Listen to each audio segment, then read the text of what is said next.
દરેક ઈચ્છાઓ પૂરી કરીએ ને, એ દરેક પૂરી કરેલી ઈચ્છાઓ આપણી હાર છે, મનની હાર છે ને. આ ગમ્યું, આ ઈચ્છા થઈને પૂરી કરી એટલે તમે હાર્યા, અને એટલે જ દુઃખ આવે છે. કારણ કે આનંદ તો જયમાં છે ને, જીતમાં આનંદ છે, હારમાં તો દુઃખ જ છે. અને એટલે જ બધી ઈચ્છાઓ પૂરી છતાંય મનમાં તો દુઃખ જ રહે છે, કારણ કે આપણે મનના હાથે દરેક ઈચ્છા પ્રસંગે હારીએ છીએ. હરિરાય મહાપ્રભુજી એ જ કહે, મનને લગાવ, કારણ કે મન તો વિષયોનું ચિંતન કરતું રહે. ધ્યાયતો વિષયાન પુંસ સંગસ્તેષુ ઉપજાયતે, સંગાત સંજાયતે કામઃ, કામાત ક્રોધો વિજાયતે, ક્રોધાત ભવતિ सम्मोह, सम्मोहात् स्मृति विभ्रमः, स्मृति भ्रंशात् बुद्धिनाशो, बुद्धिनाशात् प्रणश्यति. સમજાઈ ગયું?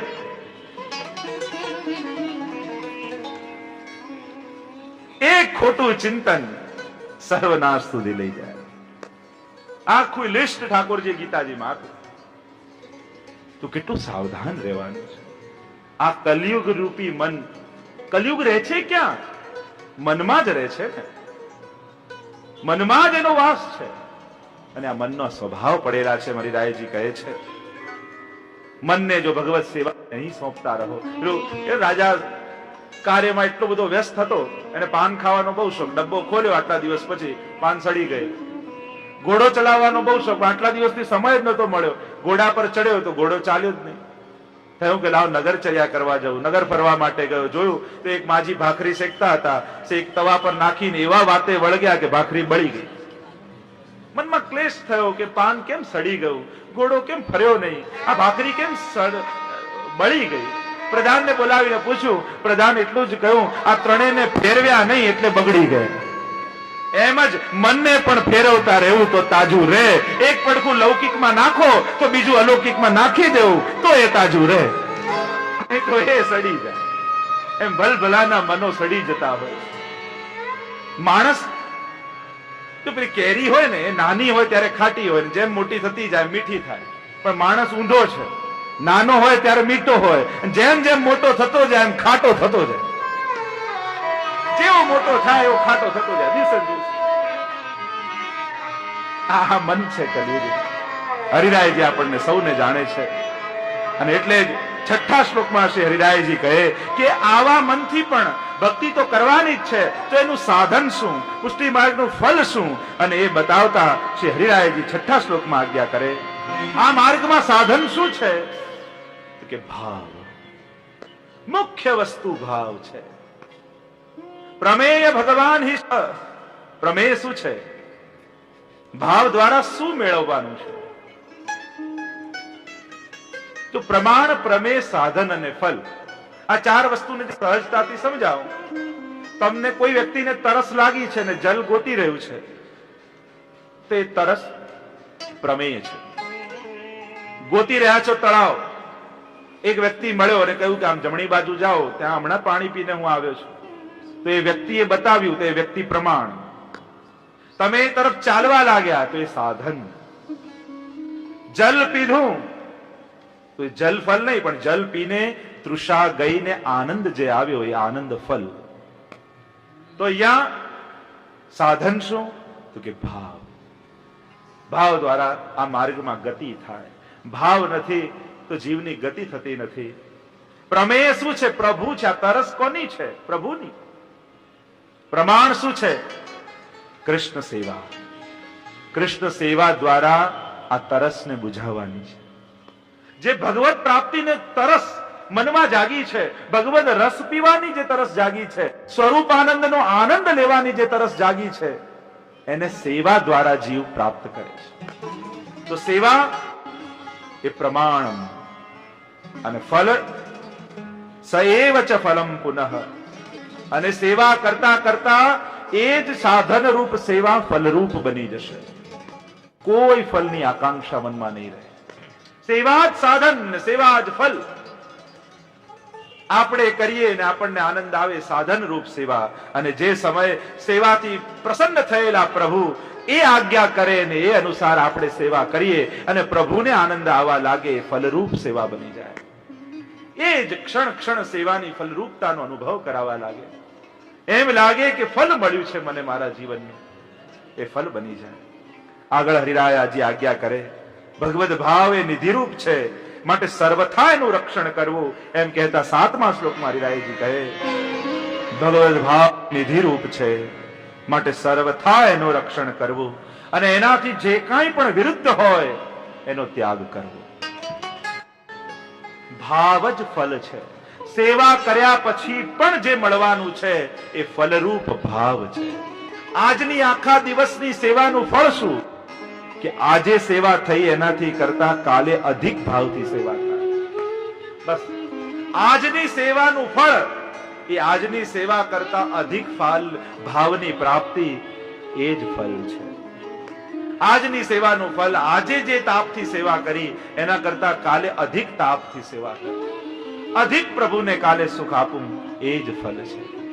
એટલે ભાવનું રક્ષણ કરવાનું છે. ભાવ જાય છે બે વસ્તુથી, એક અહંકારથી અને બીજું દંભથી. આ બે વસ્તુ જીવનમાં આવે તો ભાવ જતો રહે. પહેલી વસ્તુ અહંકાર, મદ. અને મદ ક્યારે દુર્ગુણોનો નથી હોતો, સદગુણોનો જ મદ હોય છે. આવડત જ માણસને પાડતી હોય છે, અનાવડત ક્યારે નથી પાડતી. અને એટલે જ સદગુણ વાળા વ્યક્તિએ જ સાવધાન રહેવાનું છે, અને એટલે જ આવડત વાળા વ્યક્તિએ જ સાવધાન રહેવાનું છે. બગડેલા એ સાવધાન રહેવાની જરૂર જ નથી, કારણ કે એને તો ખબર જ છે મારામાં કોઈ ગુણ જ નથી, એટલે અહંકાર આવવાનો જ નથી. પણ જે ગુણવાન છે એને જ ભયભીત રહેવાનું છે કે મારા મનમાં મદ ના આવી જાય.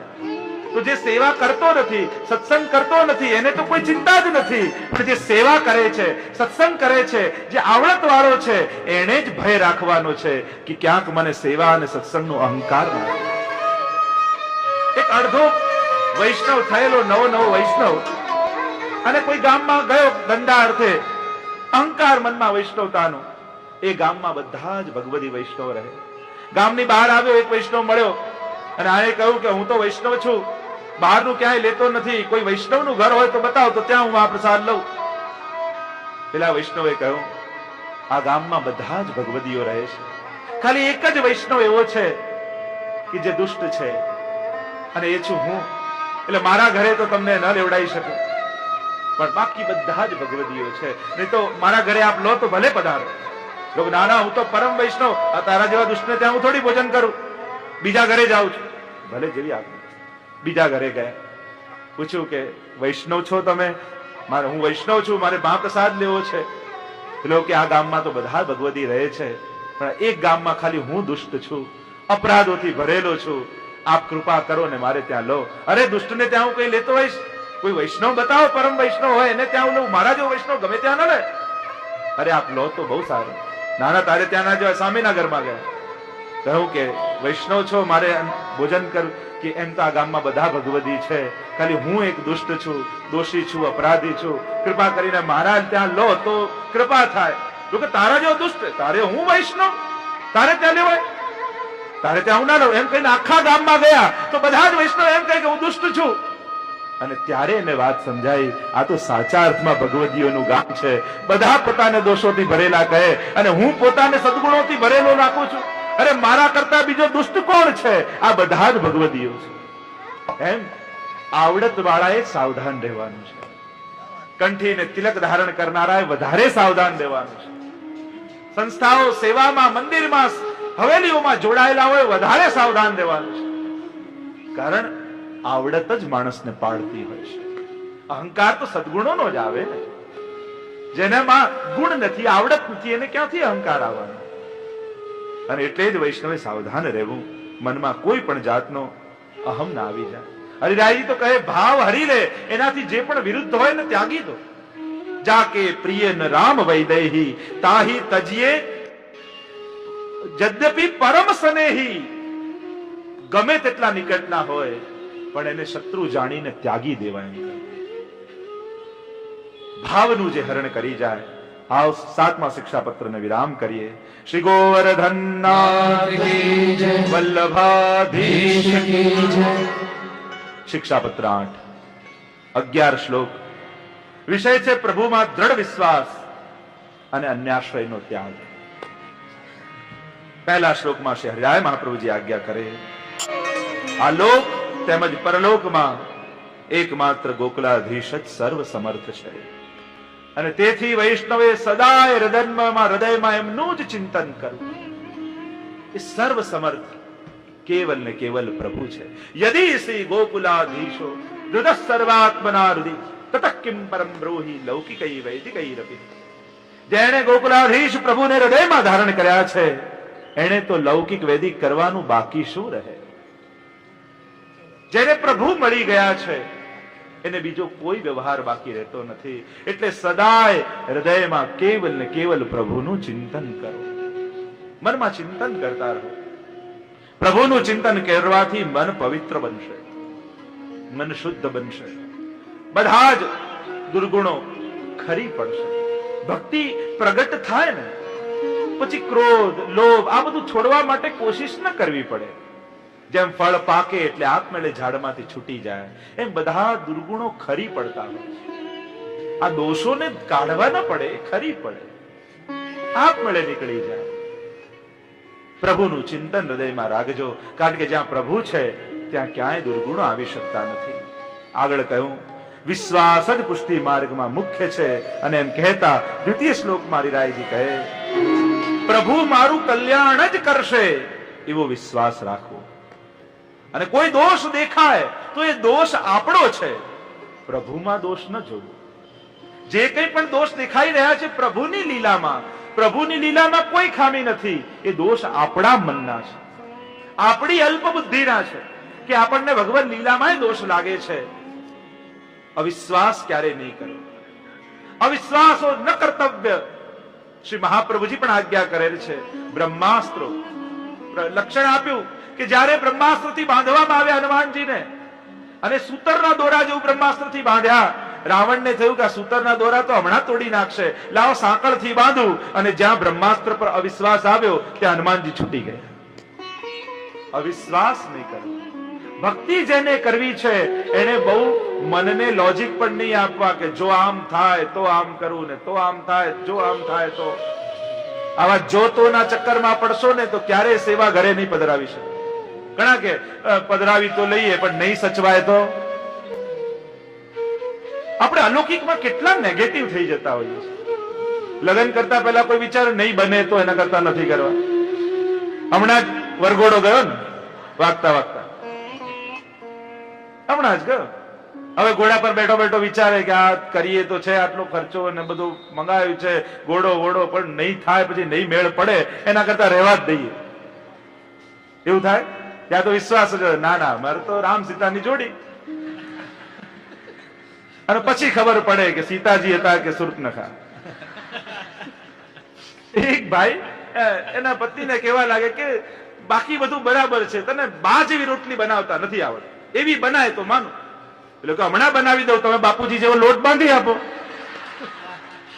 હમણાં કરી દઉં બા જેવી રોટલી. એક ભાઈએ કહ્યું કે પ્રભુ પાસે ગયો અને કહેવા લાગ્યો કે મને દુખી દુખી કરી નાખ, બધા દુઃખો મારા માથે આપી દો. પ્રભુ કહ્યું મારી પાસે શું કરવા આવ્યો, જઈને લગ્ન કરી લે. ત્યાં લૌકિકમાં કેટલો વિશ્વાસ છે. જે પણ કરીએ છીએ લૌકિકમાં કેટલું વિશ્વાસપૂર્વક. ધંધો ચાલુ કરતા પહેલા એમ વિચારી કે નહીં ચાલે, એના કરતા રહેવા દઈએ. જોબમાં નહીં ફાવે, છોડી દઈએ. થાય આવું ક્યારે? તો ખુશ ખુશ થઈ ગઈએ, નવો ધંધો ચાલુ કર્યો છે. અરે ના તો શું ચાલે, આમ કરીશ, આમ કરીશ, કેટલાય વિચારો મનમાં વિચારી લઈ. એમ ઠાકોરજી પધરાવતા એમ કેમ નથી વિચારતા, હું પધરાવીશ ને તો ઘરના બધાય માનવા લાગશે, બધાય સેવામાં જોડાઈ જશે, લાવ ઠાકોરજી પધરાવી લો. આમ અલૌકિકમાં કેમ નથી વિચાર આપે? આવો સારું કેમ નથી વિચારતા? ના ના કોઈ માનતું નથી, પછી પધરાવી લઉં પછી સચવાય નહીં, અડચણ આવે, શું કરવું, પછી કેમ સચવાય, દોષ લાગે, અપરાધ લાગે. સેવા ન કરવી એનાથી મોટો બીજો કોઈ દોષ નથી. પધરાવો, શ્રદ્ધા સાથે અલૌકિકમાં જાઓ, સારું વિચારો, ખોટું કેમ વિચારો છો? અવિશ્વાસ નહીં કરો, એ પણ ઠાકોરજીમાં. અરે જગતમાં વિશ્વાસ કરવા લાયક કોઈ હોય તો ખાલી ઠાકોરજી જ તો છે, બાકી તો કોના પર વિશ્વાસ? यहाँ किसके आगे हाथ फैलाओगे? यहाँ जिसको देखो दामन भीगा लगता है. અહીંયા તો બધા રડી રહ્યા છે, કોની આગળ જઈને રડશો? किस पर पत्थर फेंकूं इस शीश महल में हर एक चेहरा मुझसा लगता है. વિશ્વાસ કરવો હોય તો ઠાકોરજી પર. એને એટલે જ આપણા ભગવદીઓ ગાય ને, ચરણ શરણ વ્રજરાજ કુંવર કે, અન્યાશ્રયો મહાનેવ બાધકો. મહાન બાધક પુષ્ટિ માર્ગનો કોઈ હોય તો અન્યાશ્રય છે. અને જે ક્ષણે અન્યાશ્રય થયો તત્કાલ ચિત્ત બહિર્મુખ થઈ જશે. વિમુખમ વૈ વિધાસ્યતિ, તુરંત એ જ ક્ષણે બહિર્મુખ થઈ ગયા. મહાન બાધક શ્રી ગુસાઈજી પ્રભુ ચરણ તો કહે, અન્ય સંબંધ ગંધો ભી કંદરામેવ બાધકે. અન્યના સંબંધની ગંધ પણ મારું ગળું કાપનારી છે. ત્યાં સુધી ગુસાઈજી આજ્ઞા કરી. ઠાકોરજીને પ્રેમ કર્યો. પ્રીત બધી શ્રી વલ્લભ પદ સો ઓર ન મન में આવે હો. પ્રેમ બંધાયો તો મનમાં બીજો કોઈ ક્યાંથી આવે? અને આવી રહ્યો છે તો એ પ્રેમ નહોતો, પણ વિકાર હતો. મનની ચંચલતાઓના ખેલ હતા. કોઈ મોહ હતું, કોઈ આકર્ષણ હતું. એ પ્રેમ નહોતો. કારણ કે પ્રેમ થયો હોય તો બીજા માટે જગ્યા ક્યાં રહે? ઉદ્ધવ મન ન ભય 10-20. યોગ કરો, સાંખ્ય નો ઉપદેશ આપે, આત્મા છો. અરે ઉદ્ધવ, બીજું મન હોય તો આ બધામાં લગાડીએ ને. એક હુતો સો ગયો શ્યામ સંગ, કો આરાધેશ. એક હતું એ તો શ્યામ સુંદર લઈ ગયા. બીજું હોય તો તું કે ત્યાં લગાડો ના. અન્યાશ્રય ન થાય. અને અન્યાશ્રય તો ઘણા બધા પ્રકારના છે. કેવલ બીજા કોઈને નમવું એ કોઈ અન્યાશ્રય નથી. સત્કાર એ તો જીવ માત્રનો સત્કાર છે. અન્યાશ્રય શબ્દને આપ બહુ ખોટી રીતે આપણે સમજીએ છીએ. અન્યાશ્રય એટલે કે અનન્યતાની જુદી રીતે અભિવ્યક્તિ. જ્યાં અનન્યતા છે, અનન્યતા છે, ત્યાં અન્યાશ્રય હોતો જ નથી. પ્રેમ પ્રગટે પછી અન્યાશ્રયની વાત જ ના આવે. અને અન્યાશ્રય છે તો પરમ પ્રેમ નથી. અનેક અનેક પ્રસંગોમાં તમે જુઓ, અન્યાશ્રય શબ્દને સમજો તો લૌકિકમાં બી આપણે રોજ અન્યાશ્રય કરીએ છીએ. અરે નોકરી કરનારો પોતાના શેઠ માટે એમ સમજે કે આ શેઠજી મારું ઘર ચલાવે છે, તો એ અન્યાશ્રય જ છે ને. પ્રભુ સિવાય બીજાના ભરોસે જીવવું એ અન્યાશ્રય છે. રોજ આપણે કોઈ જેના ભરોસે તમને એમ લાગ્યું કે આ હતો એટલે થયું, એટલે તમારો અન્યાશ્રય થયો. અન્યાશ્રય એટલે આપણે તો ક્યાંક માથું નવાય ને એ બધી તો જુદી વ્યાખ્યાઓ છે. પણ રોજ રોજ ક્યાંક અન્યાશ્રય મન કરી રહ્યું છે. એક ઠાકોરજીના ભરોસે જીવવું. અને જો અન્યાશ્રય થયો તો તત્કાલ મન બહિર્મુખ થઈ જશે. 4 કારણ બહિર્મુખતાના આપ્યા છે. અન્યાશ્રય, અસમર્પિત, અસદ આલાપ અને અસદ સંગ. આ 4 ને કારણે જીવની બહિર્મુખતા થતી હોય છે. સન્મુખતા માટે અનન્ય આશ્રય જરૂરી છે. આગળ કહ્યું, 8મા શિક્ષાપત્રને વિરામ આપીએ. શ્રી ગોવર્ધન નાથ કી જય, વલ્લભાધીશ કી જય.